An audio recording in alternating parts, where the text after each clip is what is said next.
खबरों के निष्पक्ष विश्लेषण के लिए सब्सक्राइब करें Jantantra TV and press the bell icon. Never miss any update. नमस्कार, आप देख रहे हैं हमारा खास कार्यक्रम। मैं हूं आपके साथ दीपाली। महाराष्ट्र के पालघर में हुई मॉब लिंचिंग से पूरा देश सदमे में है। संत समाज नाराज है और सियासी बयानबाजी तेज है। मॉब लिंचिंग की घटना के बाद उद्धव सरकार सभी के निशाने पर है। सूबे के मुख्यमंत्री उद्धव ठाकरे ने अपील की है कि इस मामले को सांप्रदायिकता का रंग न दिया जाए। हालांकि 2 साधु और 1 ड्राइवर की हत्या के मामले पर केंद्र ने राज्य सरकार से रिपोर्ट तलब की है। वहीं इस पूरे मामले में 110 से ज्यादा गिरफ्तारियां की जा चुकी हैं।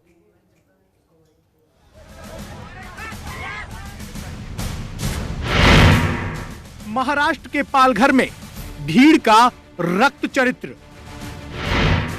एक अफवाह के बाद इंसान कैसे बना हैवान। महाराष्ट्र में दिल दहला देने वाली तस्वीर। पुलिस की मौजूदगी में मौत का तांडव।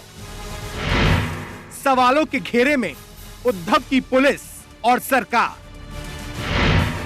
चौतरफा निंदा के बीच करीब 110 गिरफ्तार। महाराष्ट्र के पालघर की ये तस्वीरें इंसानियत को शर्मसार करती हैं। इंसान से हैवान बनी इस भीड़ के रक्त चरित्र से पूरा देश सदमे में है। महाराष्ट्र के पालघर में बेकाबू हुई इस भीड़ ने 3 लोगों को बड़ी ही बेरहमी के साथ मौत के घाट उतार दिया। देखिए किस तरह से बेकाबू भीड़ लगातार इन साधुओं पर एक के बाद एक कई वार कर रही थी और साधु लगातार अपनी जान बचाने की कोशिश कर रहे थे। लेकिन भीड़ के इस रक्त चरित्र में सवालों के घेरे में आया है महाराष्ट्र की उद्धव सरकार का पुलिस महकमा और सरकार, जो तमाशबीन बनकर इस पूरे घटनाक्रम को देखती रही और 2 साधुओं के साथ 1 ड्राइवर को भीड़ ने मौत के घाट उतार दिया।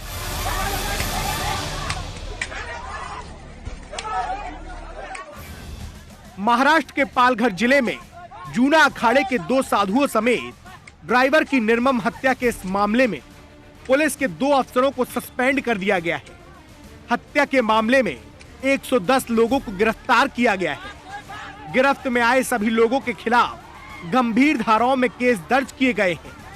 110 में से 9 नाबालिग हैं, जिन्हें बाल सुधार गृह में रखा गया है। अत्यंत दुर्दैवी घटना है। आज जो हुआ, जिस तरफ से हुआ, रात में ये जो 3 लोग गाड़ी में जा रहे थे, लॉकडाउन है, वो लोग कहाँ कैसे वहाँ पहुँचे, वो हम उसकी जानकारी जांच शुरू की है।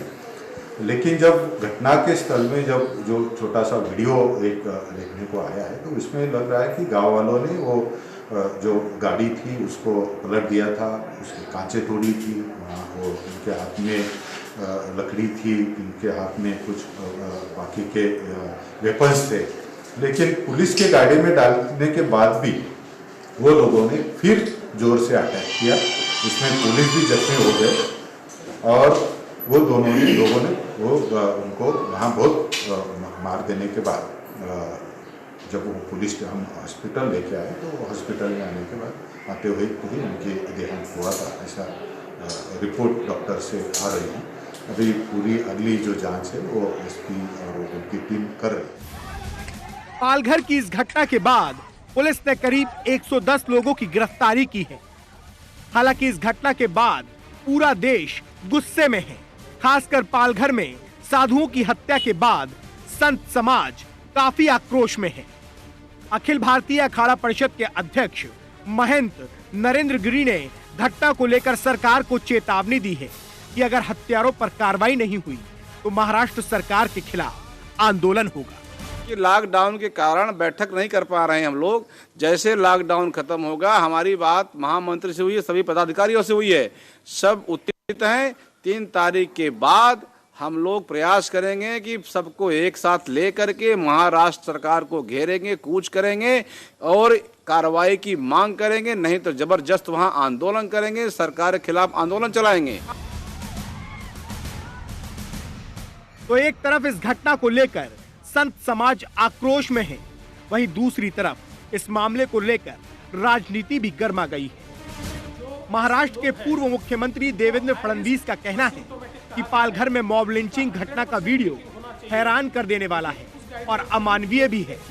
ऐसी विपदा के समय इस तरह की घटना और ज्यादा परेशान करती है। फडणवीस ने उद्धव सरकार से इस मामले में हाई लेवल जांच करवाने की मांग की है। पालघर की मॉब लिंचिंग की घटना ये बहुत ही गंभीर है। जिस क्रूरता के साथ उनको मारा गया है, मानवता को भी शर्म आए इस प्रकार की ये क्रूरता है। और इसमें सबसे शर्मनाक बात यह है कि पुलिस के सामने इस प्रकार से भीड़ लोगों को मारती है, पुलिस के हाथ से छीनकर मारती है, पुलिस के सामने लाठियां बरसाती है और पुलिस भी कार्रवाई करने को तैयार नहीं। इससे और शर्मनाक बात क्या हो सकती है? कहीं ना कहीं महाराष्ट्र में कानून व्यवस्था लचर हो गई है, कानून व्यवस्था दिखाई नहीं पड़ती, इस प्रकार की अवस्था है। और इसलिए हम मांग करते हैं कि तुरंत इसकी उच्च स्तरीय जांच की जाए। अपराधियों पे तो कार्रवाई करनी ही होगी, लेकिन उसके साथ साथ जिस प्रकार से पुलिस ने इसमें रोल किया है, क्या पुलिस पर कोई दबाव है कि इस प्रकार से लोगों को एक्ट करने दिया जाए, इसका भी जवाब मिलना चाहिए। वहीं पूरे देश में हो रही चौतरफा निंदा और संत समाज की नाराजगी के बाद महाराष्ट्र के मुख्यमंत्री उद्धव ठाकरे ने इस मामले को लेकर सख्त प्रतिक्रिया देते हुए कहा कि आरोपियों की गिरफ्तारी की जा चुकी है और मामले की सीआईडी जांच भी शुरू हो गई। सीएम ने कहा कि यह घटना निंदनीय है, लेकिन इसे सांप्रदायिक रंग नहीं देना चाहिए, इसे धार्मिक रंग देना बेहद गलत होगा। उद्धव ने कहा कि निर्मम अपराध और शर्मनाक कृत्य में शामिल लोगों को किसी भी कीमत पर बख्शा नहीं जाएगा। कुछ लोग इसमें आग लगाने की कोशिश कर रहे हैं। ये कोई हिंदू मुस्लिम या कोई ऐसी सांप्रदायिकता इसमें नहीं है। ये हमला जो हुआ है सांप्रदायिकता इसमें है नहीं। ये दुर्भाग्य की बात है, गलतफहमी के शिकार हुए हैं कि जो भी लोग इसमें गलतफहमी फैलाने की कोशिश करेंगे, कृपा कर ऐसा मत करें। मेरी बात अमित शाह जी से भी हुई है, सुबह उनका फोन था, कल योगी जी का भी फोन था और उनको भी मैंने सारी बात समझाई है। अमित भाई ने भी, उनको भी पता है कि यहाँ कोई अगल बगल में ऐसी कोई दूसरे संप्रदाय या मजहब के लोग रहते नहीं है, तो इसमें सांप्रदायिकता की बात है ही नहीं, ह्याच्यामध्ये धर्मांधता नहीं है। तो पालघर मॉब लिंचिंग को लेकर महाराष्ट्र में उद्धव सरकार और पुलिस दोनों सवालों के घेरे में है। चौतरफा निंदा के बीच केंद्र सरकार ने महाराष्ट्र सरकार से रिपोर्ट भी तलब की है।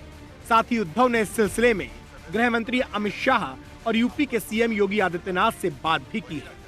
हालांकि उद्धव का साफ कहना है कि ये घटना घोर निंदनीय है और कम से कम इस घटना को सांप्रदायिक रंग नहीं देना चाहिए। ब्यूरो रिपोर्ट, जनतंत्र टीवी।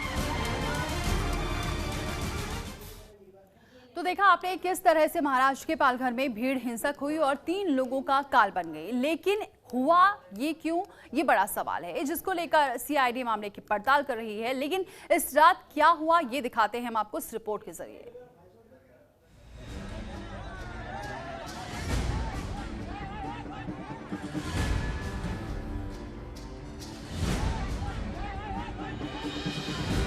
दरअसल जूना अखाड़े के 2 साधु अपने ड्राइवर के साथ मुंबई से गुजरात के सूरत पे अपने साथी के अंतिम संस्कार के लिए जा रहे थे।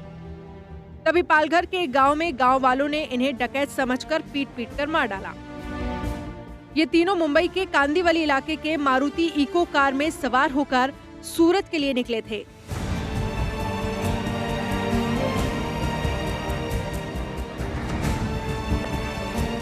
जहां उनके साथी की मौत हो गई थी।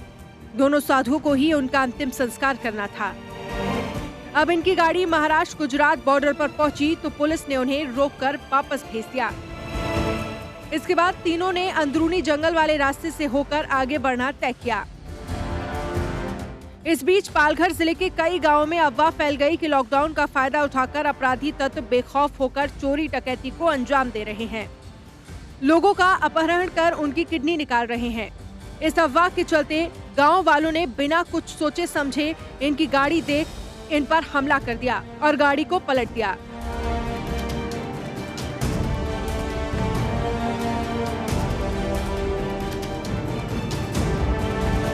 पुलिस को इस घटना की सूचना दी गई। पुलिस ने वहां पहुंचकर इन तीनों को अपनी गाड़ी में बिठाया, लेकिन गांव वालों की भारी भीड़ के सामने पुलिस कर्मियों की संख्या काफी कम थी।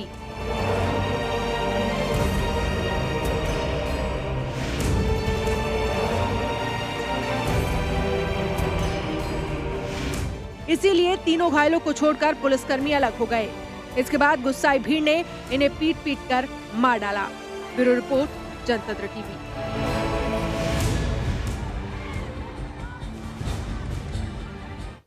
तो देश में बेकाबू भीड़ के हिंसक होने की ये घटना कोई पहली बार नहीं है। इसके पहले भी कई घटनाएं सामने आ चुकी हों, फिर चाहे वो बात अखलाक की हो या फिर पहलू खान की, कभी गौकशी का शक तो कभी कुछ और। लेकिन भीड़ तंत्र की इस हिंसक घटनाओं ने हमेशा केवल देश को दर्द दिया है। आपको दिखाते हैं कि आखिर क्या है इस भीड़ तंत्र को रोकने के लिए कानून।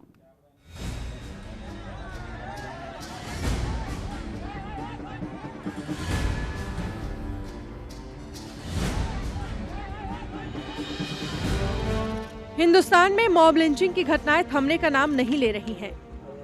भीड़ द्वारा कानून को हाथ में लेने और उग्र होकर किसी मामले के आरोपी की पीट कर हत्या करना बेहद चिंताजनक है। देश की सबसे बड़ी अदालत भी मॉब लिंचिंग की घटनाओं को लेकर बेहद सख्त है।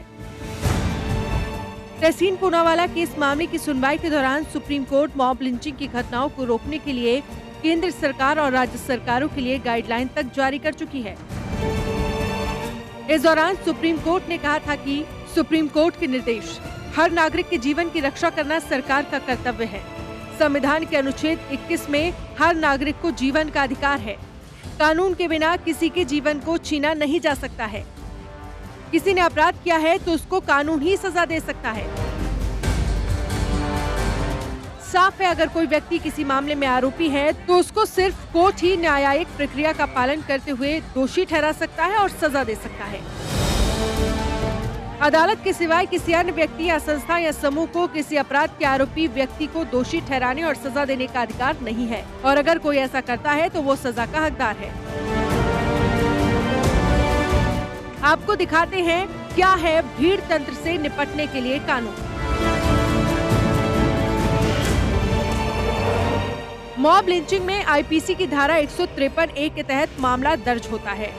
इसमें 3 साल तक की सजा और जुर्माने का प्रावधान किया गया है।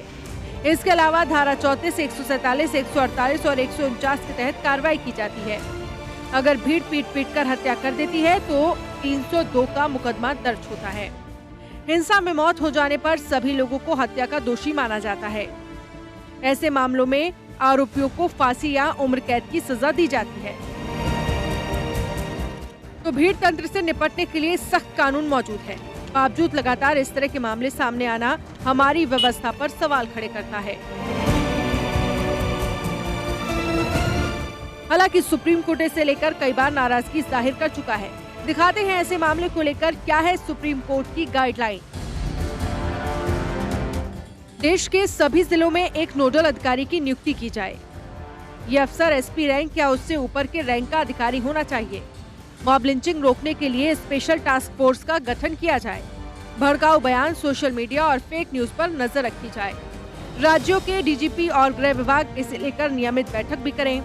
गृह विभाग राज्य सरकारों के बीच तालमेल बैठाने के लिए पहल करें। ऐसे मामलों की सुनवाई के लिए हर जिले में फास्ट ट्रैक कोर्ट बनाई जाए। तो सुप्रीम कोर्ट मॉब लिंचिंग जैसे गंभीर आरोपों को लेकर गाइडलाइन जारी कर चुकी है। वहीं यूपी और राजस्थान में इस तरह की घटनाएं सामने आने के बाद मॉब लिंचिंग के दौरान पीड़ित की मौत होने पर आरोपियों को उम्र कैद और फांसी देने तक का सख्त कानून बनाया जा चुका है। ब्यूरो रिपोर्ट, जनतंत्र। तो ये तो बात हो रही थी भीड़ तंत्र की। अब ब्रेक ले रहे हैं और ब्रेक के बाद बात करेंगे दिल्ली के बेहाल हाल की। और चलिए अब बात करते हैं दिल्ली की, जहां राष्ट्रीय राजधानी दिल्ली की बात कर रहे हैं, जो कोरोना काल में राम भरोसे है। पूरे देश में हालात बेहतर हो रहे हैं और दिल्ली में हालात लगातार बदतर होते जा रहे हैं।